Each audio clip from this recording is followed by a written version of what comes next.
ক্যালেন্ডারের পাতা উল্টেছে, শুরু হয়েছে নতুন বছর। আজ পয়লা বৈশাখ। বর্ধমানে এই দিনটার একটা আলাদা অনুভূতি আছে, কারণ বছরের শুরুটা হয় মায়ের আশীর্বাদ নিয়েই।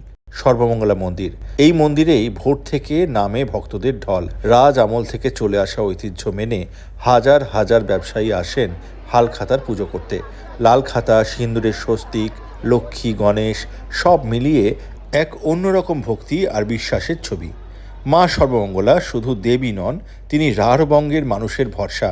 যে কোনো শুভ কাজের শুরুতেই এই মন্দিরের পুজো দেওয়া, এটাই বর্ধমানের চিরন্তন রীতি।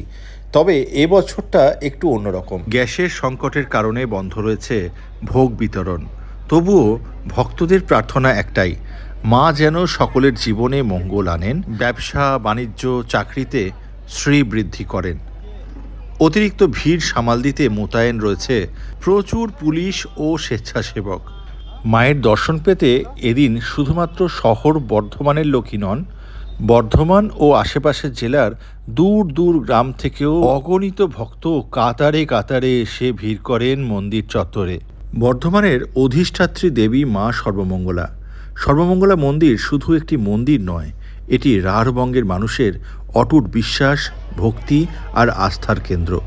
সর্বমঙ্গলার নামেই যার অর্থ, তিনি সকলের মঙ্গল করেন, যিনি সন্তানের মতো তার ভক্তদের আগলে রাখেন সব বিপদ থেকে। শতাব্দী প্রাচীন এই মন্দিরে রাজ আমল থেকে চলে আসছে পুজোর ঐতিহ্য। বর্ধমান রাজপরিবারের সেবায় এবং বর্ধমানবাসীর ভালোবাসায় এই মন্দির হয়ে উঠেছে এক পবিত্র শক্তিক্ষেত্র, যেখানে প্রতিদিন অসংখ্য মানুষ তাদের মনের ইচ্ছা, দুঃখ, কষ্ট আর আশা নিয়ে হাজির হন। বর্ধমানের মানুষের জীবনে মা সর্বমঙ্গলার স্থান একেবারে ঘরের মায়ের মতো। যে কোনো শুভ কাজের আগে, নতুন ব্যবসা শুরু করার আগে অথবা জীবনের কঠিন সময়ে সবার প্রথমে স্মরণ করা হয় মায়ের নাম। বিশ্বাস করা হয়, নির্ভেজাল ভক্তি আর বিশ্বাস নিয়ে যদি কেউ মায়ের কাছে কিছু প্রার্থনা করে, মা সর্বমঙ্গলা কখনো তাকে খালি হাতে ফেরান না। এই মন্দিরের প্রতিটি কোণে যেন ভরে আছে এক অদৃশ্য শক্তি।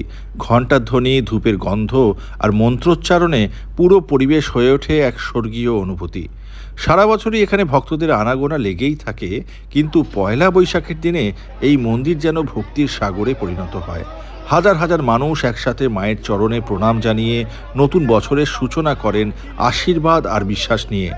মা সর্বমঙ্গলা শুধুমাত্র এক দেবী নন, তিনি রাঢ়বঙ্গের মানুষের ভরসা, আশা আর শক্তির উৎস। নতুন বছরের প্রথম দিনে মায়ের চরণে প্রণাম জানিয়ে শুরু হোক আমাদের নতুন পথ চলা। তুমি কি কখনো সর্বমঙ্গলা মন্দিরে গেছো? তাহলে কমেন্টে তোমার অভিজ্ঞতা জানাও, আর কমেন্টে জয় মা সর্বমঙ্গলা লিখতে অবশ্যই ভুলবে না। আর এরকম আরও অনেক ভিডিও পেতে আমাকে ফলো করতে পারো।